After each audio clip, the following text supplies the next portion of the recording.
4 de dezembro de 2025, Rússia, região de Moscou, cidade de Kotelniki, complexo residencial Orange Park, na rua Sosnovaya. Este é um prédio novo, Evgeny Geraiskin mora aqui desde que o edifício foi entregue.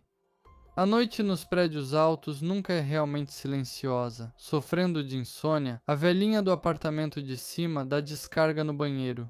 O jovem casal do outro lado da parede briga sobre quem deveria ter levado o lixo. Os vizinhos decidem fazer uma festa no meio da semana, e o karaokê dos bêbados é ouvido por todo o prédio. Querendo ou não, os vizinhos nesses prédios muitas vezes sabem mais sobre a vida uns dos outros do que deveriam. Não há nada que se possa fazer quanto a isso. Mas aqui, no prédio novo onde mora Geraiskin, o isolamento acústico é tão ruim que dá para ouvir não só brigas e karaokê, mas também tosse, risadas, o som dos saltos, o barulho dos pés descalços de uma criança, conversas de pessoas sem teto que dormem nas escadas quando está frio. O problema aqui são os interfones, e os moradores já cansaram de reclamar para a administradora. Esses sons não param nem de dia nem de noite. Eles passam pelo concreto como água por uma rachadura e pingam direto na cabeça. Já é noite e Geraiskin está sentado na cozinha inconsolável, olhando fixamente pela janela. De cima pisam forte de novo. No apartamento da vizinha do andar de cima, Alina Ivanova, sobrenome alterado, tem uma criança, em idade pré-escolar, e o menino corre pela casa feito doido, do amanhecer até a noite. Geraiskin tentou conversar com a vizinha várias vezes, mas sem resultado. Criança, fazer o quê? Era só isso que ele recebia como resposta. Mas hoje o barulho dos passos nem o incomoda. Geraiskin sabe, hoje o garoto está pisando forte pela última vez. Yevgeny Geraiskin nasceu em um pequeno vilarejo perto de Chatura, na região de Moscou, em 1993, mas nos últimos anos morou em Kotelniki, nos arredores de Moscou. Ele comprou o apartamento no 7º andar de um prédio de um condomínio novo por causa do preço baixo, ainda quando o edifício estava em construção. No site, tudo parecia muito atraente. Fachadas coloridas, janelas grandes e uma floresta a poucos passos de casa. A realidade acabou sendo muito pior. Pior até do que as expectativas mais modestas. A construtora prometeu infraestrutura e conforto por preços acessíveis, mas na prática, o condomínio rapidamente se transformou em um típico formigueiro humano, como os próprios moradores chamavam. 10 blocos com 30 andares cada, apenas 2 elevadores por hall, parquinhos minúsculos e estacionamentos superlotados. Canos que fazem tanto barulho que parece que uma banda de metais está tocando no corredor. Como era de se esperar, pessoas de fora começaram a chegar aos montes para os apartamentos baratos. Os donos de vários apartamentos transformaram eles em hostels, e em alguns corredores o barulho de vozes e portas batendo era quase constante. Um problema à parte era o isolamento acústico, ou melhor, a completa ausência dele, e foi justamente isso que mais tarde desempenharia um papel fundamental no que aconteceu.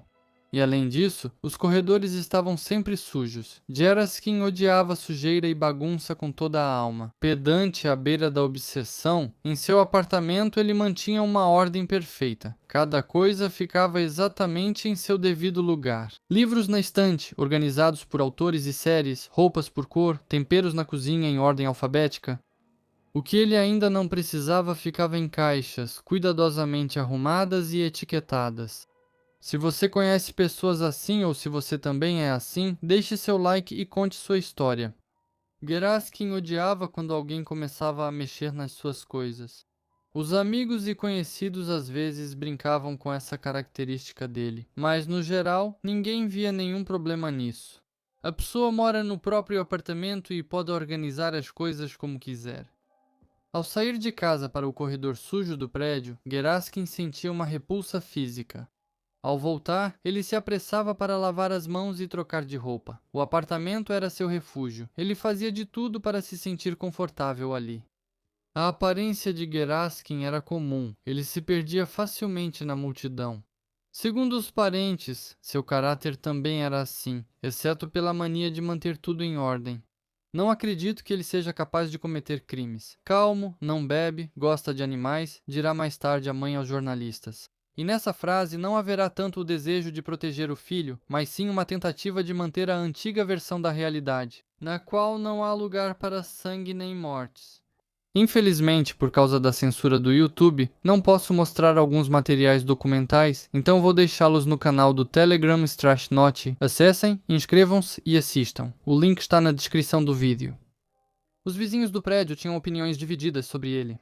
Para alguns, ele era quase imperceptível, um jovem calado e reservado, cuja presença só era notada depois dos fatos, quando algo terrível já havia acontecido, e todos tentavam entender como puderam não perceber um possível criminoso ao seu redor.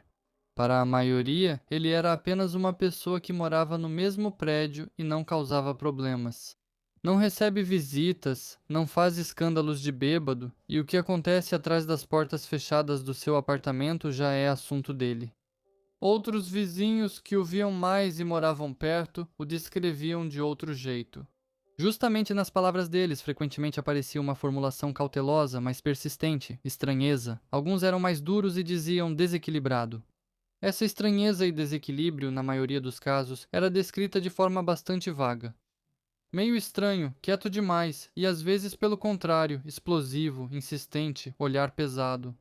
É importante notar que tudo foi descrito após os fatos. Então, nada surpreendente, e parecia que não havia nada suspeito nessa lista. Bom, a pessoa tem um temperamento difícil, mas quantos têm um temperamento fácil? Mas também havia aqueles que chamavam de Eraskin abertamente de louco. Na primavera e no outono, tudo isso piorava para ele, e no verão ele não era visto nem ouvido. Talvez ele viajasse para algum lugar, ou talvez estivesse em tratamento. Os vizinhos vão contar mais tarde. Por vários anos, Geraskin trabalhou em uma das grandes universidades de pesquisa de Moscou. Ele era registrado como funcionário do Departamento de Trabalho Social e Educacional. Mais tarde, tornou-se especialista sênior em trabalho didático-metodológico no Centro de Avaliação e Desenvolvimento de Competências Gerenciais. Viajava a trabalho e era considerado um bom funcionário. Por um tempo, ocupou o cargo de curador na Escola do Conselho dos Representantes de Turma, uma posição que exige comunicação, certo nível de confiança e habilidades organizacionais. Ele também cumpria bem suas funções aqui.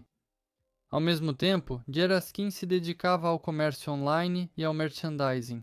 Sabe-se que desde 2018 ele vendia ativamente itens no Avito, oferecendo roupas masculinas e femininas, calçados e roupas de trabalho.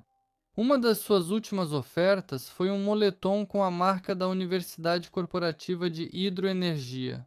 Não se sabe qual era a relação de Geraskin com essa universidade. Mais tarde, ele saiu do Instituto de Pesquisa por motivos pessoais, mas continuou trabalhando com vendas.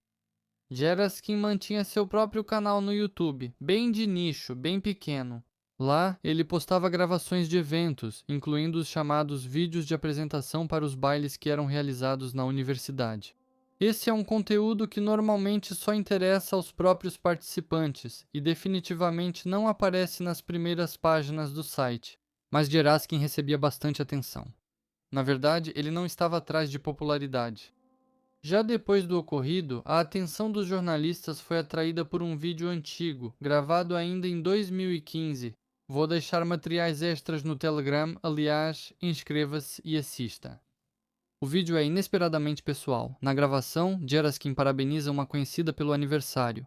No contexto dos vídeos de apresentação dos bailes estudantis, esse vídeo não parece apenas estranho, mas assustador. O local onde o vídeo foi gravado está mal iluminado.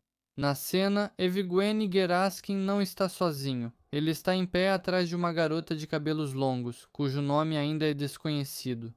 Geraskin segura uma faca de açougueiro na garganta da garota. Ela tem uma mordaça de pano na boca. Completamente calmo, até com um leve sorriso nos lábios, Geraskin olha para a câmera e faz uma saudação. No texto, ele deseja bem e saúde, coisas cotidianas comuns. Em seguida, uma frase que não combina nada com a celebração, mas complementa claramente o tom estabelecido pela cena. Eu tenho uma tradição, que você conhece. Se você não mergulhar o rosto no bolo, eu vou esfaqueá-la, diz Geraskin e brincando encosta a faca no pescoço de sua vítima. Naquele momento, isso podia ser visto como algo grotesco, uma tentativa de chocar ou uma piada interna, mas depois do que aconteceu, a piada já não parece tão inocente. Evgueni Geraskin encontrou sua futura vítima pela primeira vez 2 anos antes do crime. Alina Ivanova nasceu em Ulyanovsk. Ela tinha ensino superior, trabalhava como analista, era divorciada. Segundo outras informações, eles apenas se separaram informalmente, mas manteve uma boa relação de amizade com o marido. Criava o filho Ilia, que estava prestes a completar 7 anos. A mulher e seu filho alugavam um apartamento no 8º andar.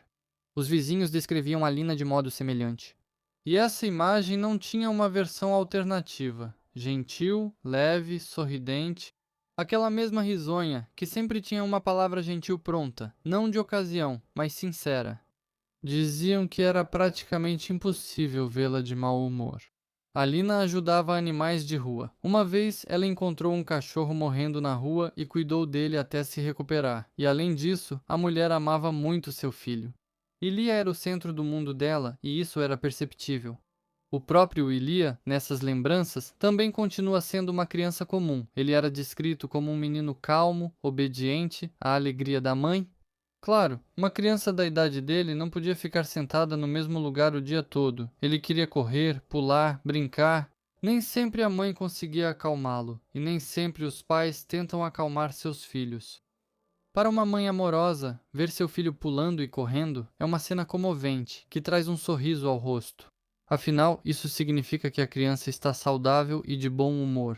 Mas para o vizinho cansado, que voltou para casa depois do trabalho, o barulho de passos acima da cabeça dificilmente parecia algo fofo e agradável. Moradores do condomínio reclamavam sempre da falta de isolamento acústico. Pelos comentários em uma grande plataforma de avaliações, o problema acústico era catastrófico. Sobre o que você fala, gritos e reformas, se fosse só isso, dá para ouvir até o vizinho acendendo o isqueiro do outro lado da parede. Uso meu banheiro como se fosse público, pois todos os sons são audíveis. Espirrei e o vizinho da parede ao lado disse, saúde. Agora damos bom dia um ao outro pela parede. A vizinha de cima assiste série, eu consigo entender cada palavra. Os apartamentos no complexo foram entregues em diferentes condições, alguns com reforma, outros sem. Os moradores que tinham dinheiro depois reforçaram o isolamento acústico, tentando se proteger dos sons. No entanto, a maioria só podia se conformar e entrar em conflito com os vizinhos, que simplesmente vivem suas vidas do mesmo jeito que eles. Geraskin entrou em conflito com Alina Ivanova por pelo menos 2 anos. Quando Alina se mudou para o apartamento acima dele com o filho, o menino tinha apenas 4 ou 5 anos. Uma idade agitada, inquieta, cheia de energia, difícil de controlar. Durante o dia, o menino ia para o jardim de infância, mas à noite ficava em casa com a mãe. À noite, Geraskin também estava em casa. Ele chegava do trabalho irritado, com os engarrafamentos, a falta de uma vaga decente para estacionar perto de casa, a eterna multidão no pátio e o cheiro de casas sujas. Geraskin se irritava com os moradores de rua, que mais uma vez ocuparam a escada. Os elevadores funcionavam só de vez em quando e as entradas eram mal limpas. Havia lixo espalhado por toda parte e para o perfeccionista Geraskin, isso era um verdadeiro pesadelo. Ele queria chegar logo em casa e se esconder atrás da porta de metal, longe de todas as preocupações, mas nem em casa ele tinha paz. Ao redor, as pessoas espirravam, tossiam, gemiam e conversavam. Algum vizinho abria as torneiras e os canos faziam barulho por toda a coluna do prédio. No albergue, um andar abaixo, os migrantes murmuravam baixo e monotonamente. Geraskin esquentava o jantar e se sentava diante do computador, mas os sons pressionavam o crânio, não deixando relaxar. E então, de cima, começava a correria. Para um lado, para o outro. Geraskin sentia que não eram passos de crianças, mas marteladas direto em sua cabeça. Ele aguentou por pouco tempo. Um belo dia, não suportando mais, pegou uma panela de metal e começou a bater no cano em resposta. Por volta da meia-noite, logo se ouviram vozes indignadas vindas de baixo. Alina não foi tirar satisfação e Geraskin achou que ela entendeu a indireta. Mas na noite seguinte tudo se repetiu de novo. Pisadas, a sensação de um martelo cravando pregos na cabeça. Geraskin esperou até que os sons cessassem, abriu a playlist no computador. Escolhendo um rock pesado, colocou as caixas de som em cima do armário, perto do teto, e ligou no volume máximo. Não precisou esperar muito, logo bateram na porta. Geraskin desligou a música e foi abrir a porta com passos largos. E finalmente a sorte! Na porta estava exatamente aquela que ele esperava. Alina cumprimentou muito educadamente e pediu ao vizinho para abaixar a música, pois ela tem uma criança pequena. Gueraskin não tentou ser educado. Por dentro, ele estava fervendo, e agora, quando a causadora de suas noites tensas estava bem na sua frente, ele deixou as emoções virem à tona. Primeiro acalme seu filho, depois venha reclamar, rosnou ele e bateu a porta na cara da mulher. Talvez fosse Alina tentando acalmar o filho. Talvez ela achava que o homem estava exagerando e reagindo de forma agressiva demais. Com certeza ela só ficou ainda mais convencida dessa versão quando soube pelos outros vizinhos sobre as esquisitices de Evgeny. De qualquer forma, eles se tornaram inimigos. Não se cumprimentavam no corredor, falavam mal um do outro, cada um certo de que estava com a razão. O barulho de passos continuava. Geraskin continuava a ligar a música. Agora, durante o dia, para não ter motivos para ser acusado de barulho à noite, ele batia nos canos com objetos de metal e às vezes colocava gravações de britadeira. Alina tentou conversar de novo, primeiro educadamente, mas depois, já sem paciência, ameaçou fazer uma denúncia à polícia. Gueraskin apenas sorria com desdém. Vai lá, escreve. O que você vai dizer para eles? O condomínio tinha seu próprio grupo de bate-papo, e a mulher muitas vezes desabafava ali. Ela despejava ali o negativismo que Gueraskin lhe transmitia generosamente. Um dos moradores do prédio lembra assim. Alina reclamou várias vezes no chat sobre o vizinho de baixo, chamando-o de desequilibrado e dizendo que ele batia nos radiadores dia e noite. Ela escreveu uma vez que ele colocava som de martelo. Os outros vizinhos também disseram que ele escrevia bilhetes com ameaças para o filho dela e colocava na caixa de correio dela. Dizem que Alina pediu ao ex-marido para conversar com os vizinhos. Ele veio e conversou. A conversa aconteceu e, ao que tudo indica, não mudou nada. Geraskin continuou sua guerra, interrompendo apenas nas férias de verão, quando, segundo os vizinhos, ele ficava geralmente mais discreto e aparentemente mais paciente. Os vizinhos sugeriam a Alina suas próprias maneiras de resolver o problema, conversar educadamente, melhorar o isolamento acústico. Alguém aconselhava métodos mais radicais. Desligar a eletricidade no quadro, pressionar, responder da mesma forma. Um dos vizinhos escreveu: me ajuda a agir da mesma forma. Os malucos se entendem e não põem a paciência um do outro à prova. Todos os métodos legais são ineficazes. Infelizmente, se isso é feito de propósito, as pessoas percebem que não serão punidas e vão continuar.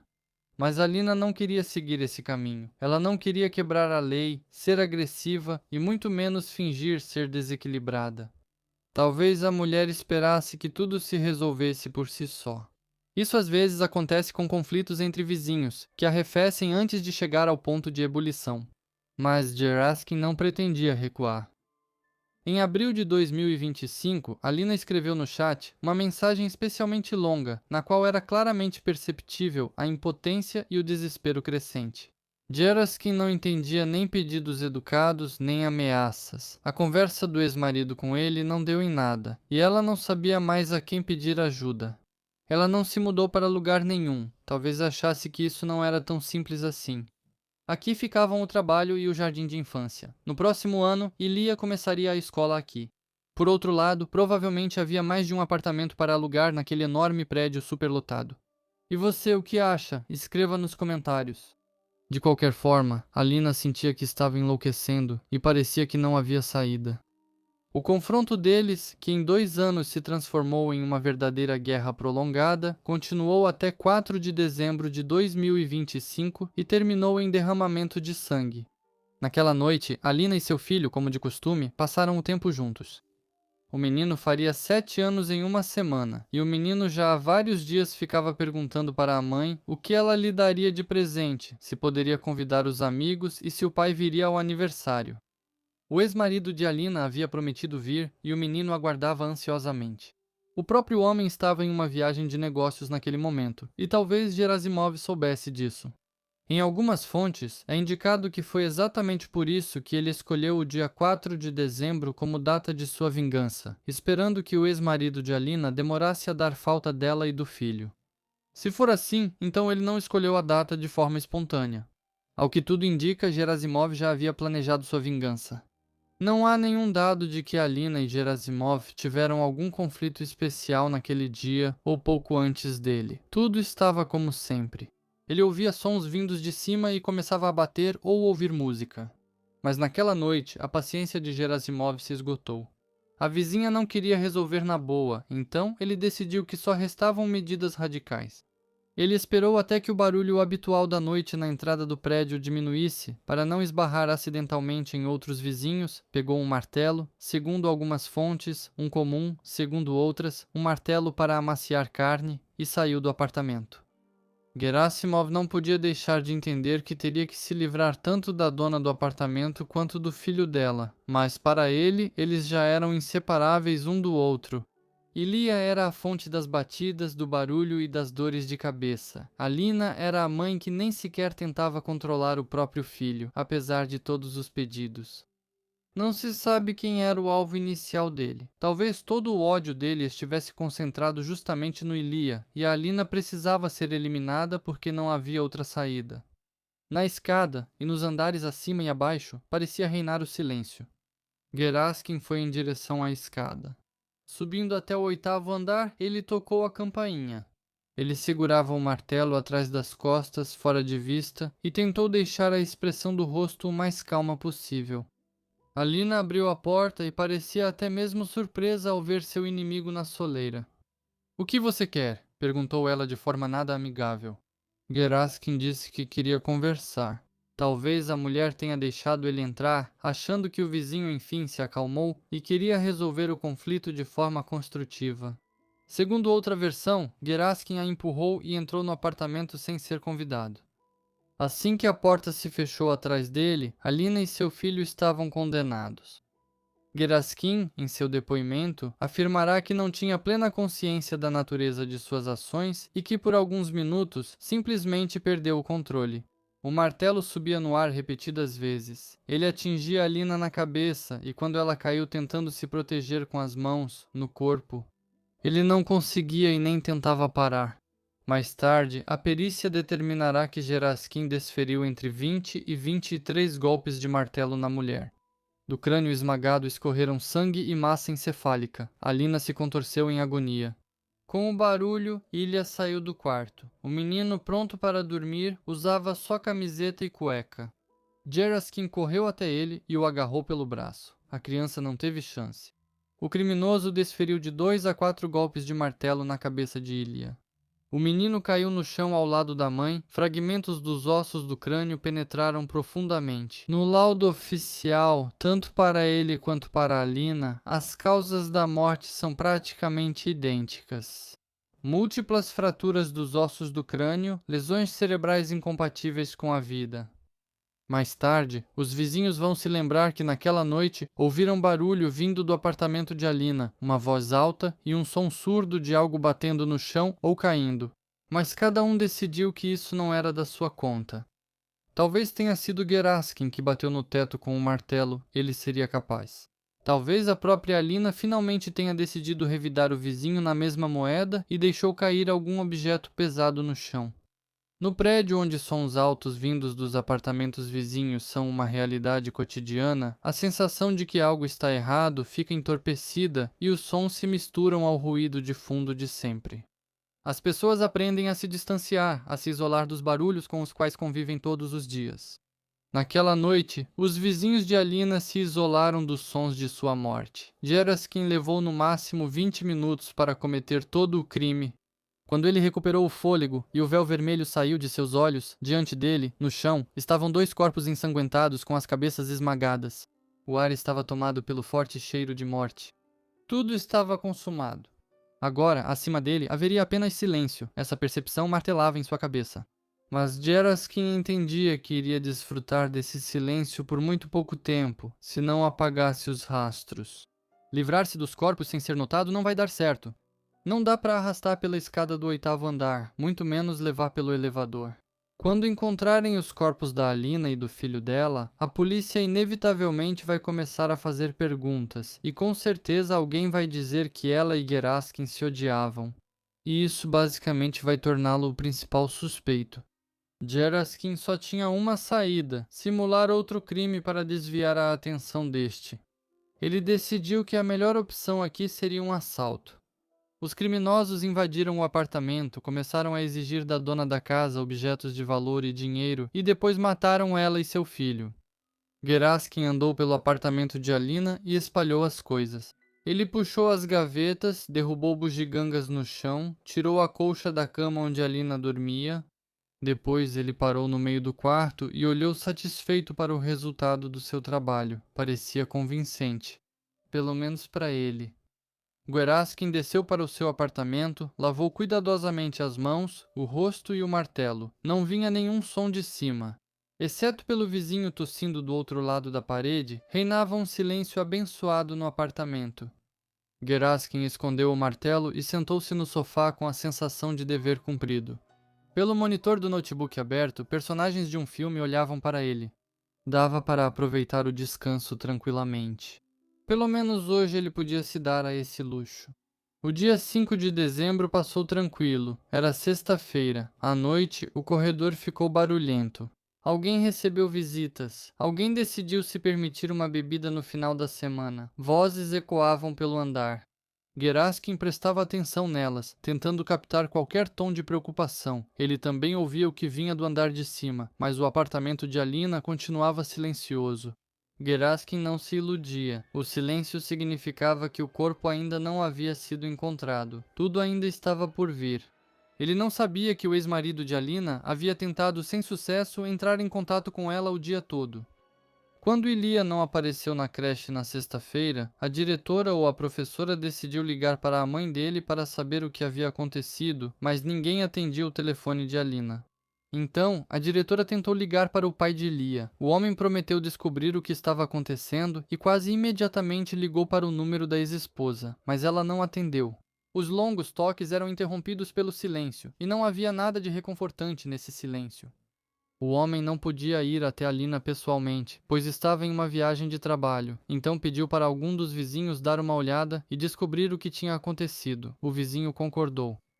Depois, a porta-voz do Ministério do Interior, Irina Volk, informará. O cidadão relatou que seu vizinho, em viagem de trabalho, não consegue entrar em contato com a esposa há dias e pediu para verificar o apartamento dela. Ao se aproximar, o homem notou a porta entreaberta e manchas marrons no chão do corredor. Os policiais foram imediatamente ao endereço indicado. No apartamento, eles encontraram com sinais de morte violenta o corpo de uma mulher nascida em 1991 e de seu filho. Se você quiser ainda mais vídeos, acesse o Boost se estiver na Rússia e o Patreon se não estiver na Rússia. Lá você encontrará vídeos exclusivos que não estão no YouTube. Os links estão abaixo do vídeo. No mesmo dia, foi aberto um processo criminal pelo fato da morte de Alina e de seu filho. A polícia e os investigadores começaram a coletar provas e, como era de se esperar, imediatamente começaram a interrogar os moradores dos apartamentos vizinhos. Era sábado e a maioria dos vizinhos de Alina estava em casa naquele dia. Geraskin também. Ele andava nervoso pelo apartamento esperando a campainha tocar. Ele se livrou das roupas ainda de noite, colocou tudo em um saco de lixo e levou para o lixão. Ele não quis lavar, não porque tivesse medo de que algum vizinho depois, ou que não conseguiria tirar as manchas, não. Ele simplesmente não conseguiria usar roupas manchadas com o sangue de pessoas mortas. Isso ia contra sua natureza pedante, ele simplesmente tinha nojo. Geraskin não sabia que já o tinham identificado e que o truque com a roupa não ajudou em nada. Durante a inspeção da cena do crime com uma lâmpada ultravioleta, os peritos criminais encontraram marcas de sangue que iam da porta do apartamento até embaixo. Restava apenas seguir para onde exatamente essas marcas levariam. Gotas de sangue foram encontradas um andar abaixo, no tapete de borracha em frente ao apartamento de Geraskin. Isso era uma prova direta. Os vizinhos ajudaram, todos diziam em uma só voz que entre Alina e Geraskin havia uma verdadeira guerra e que Geraskin tinha um temperamento estranho. Muitos abertamente o chamaram de capaz de qualquer coisa, e isso mesmo antes de o vídeo com a garota, na qual Geraskin encostou uma faca em seu pescoço, ter sido encontrado. Assim, os investigadores estavam quase 100% certos de que atrás da porta os esperava um criminoso. A campainha tocou. Geraskin abriu. O resto, literalmente, foi uma questão de técnica. A lâmpada ultravioleta revelou vestígios de sangue na superfície do sapato de Geraskin e nos cadarços. Ele nem pensou em se livrar dos sapatos. A olho nu, as pequenas gotas de sangue nela e no tapete eram praticamente invisíveis, mas sob a luz da lâmpada pareciam um brilho intenso de provas incontestáveis. Geraskin, como um verdadeiro perfeccionista, limpou o chão do corredor quando voltou do apartamento de sua vítima, mas não é possível remover esses vestígios apenas com água comum. A luz ultravioleta os revela. Geraskin não conseguiu explicar a origem do sangue nos sapatos dele dentro da casa. E ele também não conseguiu explicar por que precisou urgentemente, na noite de 5 de dezembro, levar o lixo para fora de casa. Então esse saco encheu, começou a feder, murmurou Geraskin, desviando o olhar. Mas essa explicação já não convenceria mais ninguém. Ele não resistiu à prisão. Quando ele foi algemado e levado para fora do apartamento, Geraskin estava completamente calmo e só repetia: "Eu não fiz nada, eu não toquei neles." Evgeny Geraskin foi preso em 8 de dezembro, ou seja, apenas 4 dias após o crime. O tribunal de Lyubertsy o manteve em detenção provisória por 2 meses depois prorrogados. Ele foi acusado com base na parte 2 do artigo 105 do Código Penal da Federação Russa por tirar a vida de 2 pessoas, incluindo uma criança ou outra pessoa que o acusado sabia estar em condição de desamparo. De acordo com este artigo, ele poderia enfrentar de 15 anos até prisão perpétua. Entendendo que não teria como escapar, ele praticamente confessou o crime imediatamente e contou onde o martelo estava escondido. Na reconstituição do crime, o criminoso mostrou em detalhes como desferiu os golpes e explicou como encenou o roubo. Foi constatado que Geraskin realmente apenas encenou o roubo e que nenhum objeto do apartamento havia desaparecido. Diante dos boatos sobre a saúde mental de Geraskin, os resultados da perícia psicológica e psiquiátrica poderiam ter um papel decisivo. Ele sofre de alguma doença mental? E se sim, isso o tornou inimputável? No fundo, todo esse caso é sobre como a incompatibilidade doméstica, a falta de espaço pessoal e uma raiva silenciosa acumulada ao longo dos anos podem transformar uma pessoa aparentemente comum em um carrasco frio e calculista. A psicologia de Geraskin se baseia em 3 pilares: pedantismo patológico, isolamento social e uma profunda incapacidade de empatia.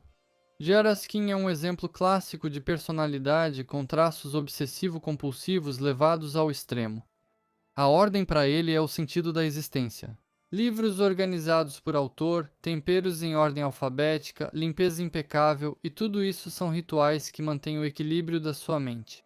Quando essa ordem interna perfeita entra em choque com o caos do mundo exterior, sujeira no corredor, moradores de rua e principalmente com o barulho imprevisível e incontrolável, sua personalidade começa a rachar. O barulho, para ele, é uma invasão, literalmente uma profanação do seu santuário. E quando a fonte do barulho é, por definição, uma criança que não pode ser silenciosa nem previsível, o conflito é inevitável. E então Geraskin, frio, cruel e metodicamente se preparava para o crime. Ele escolheu a data, provavelmente sabendo que os antigos vizinhos estavam viajando a trabalho. Pegou um martelo, subiu e calmamente tocou a campainha. Em suas ações não há traço de violenta emoção nem de loucura. É uma operação calculista, embora irracional em essência, para eliminar um obstáculo. Mesmo após tirar uma vida, ele não entrou em histeria, mas começou metodicamente a apagar os rastros. Ele simulou um roubo, levou as roupas e limpou o chão. Também não parece um louco, mas sim uma pessoa que resolveu um problema e agora está resolvendo o próximo, como evitar a responsabilidade. O erro dele, subestimar a perícia criminal, destaca sua autoconfiança. É interessante que Geraskin foi socialmente bem-sucedido por muito tempo. Isso mostra que ele não é burro e conseguiu usar uma máscara por anos. Talvez ele continuasse vivendo como uma pessoa meio burra e estranha, não fosse esse conflito. A psicologia de Alina, sua personalidade, não dá para analisar direito com os dados disponíveis. Mas a questão de por que não foi possível se mudar e por que o conflito foi subestimado ainda permanece em aberto. Na verdade, a subestimação fatal do perigo foi o erro dela. Ela provavelmente via o conflito como uma briga corriqueira, como um incômodo que algum dia iria desaparecer. No geral, Alina é, ao que tudo indica, uma pessoa comum que se deparou com um mal em comum. Os vizinhos são um fenômeno psicológico à parte, o fenômeno da inação coletiva ou efeito espectador, agravado pelas condições de vida e pela legislação local. Em uma casa onde se ouve cada espirro, as pessoas aprendem a não ouvir. Elas se isolam do barulho, como se fosse um ruído branco, som de fundo, e quando algo acontece, isso já não impressiona mais. E quando ouvem alguns gritos ou batidas, isso não os interessa. Eles interpretam como mais um conflito comum, que não diz respeito a eles. Esse é um mecanismo de defesa que permite manter a sanidade em um ambiente caótico, mas é justamente isso que os torna pessoas assim, que não ajudaram, que ouviram, mas não deram importância. Na verdade, o caso de Geraskin é sobre como pequenas rachaduras imperceptíveis na psique, agravadas por condições de vida insuportáveis, podem se abrir em um abismo que engole tudo. E também sobre como seria bom se as construtoras seguissem os padrões e fizessem moradias de qualidade. No geral, é uma tragédia do cotidiano levada ao extremo absoluto. Segundo dados preliminares, a perícia realizada pelo Instituto Serbsky constatou que, no momento do crime, Geraskin era imputável e podia compreender a natureza e as consequências dos crimes cometidos. Também foi descartada a versão de que ele agiu em estado de violenta emoção. Ele planejou o crime, levou um martelo consigo e esperou de propósito o momento em que o andar estivesse relativamente vazio. Além disso, a perícia constatou que o sangue no sapato de Geraskin coincide em características com o sangue de Alina. Exames adicionais ainda estão sendo realizados, e no momento, Evgueni Geraskin aguarda o julgamento no centro de detenção provisória, em uma cama suja, cercado pela desordem e por paredes sujas.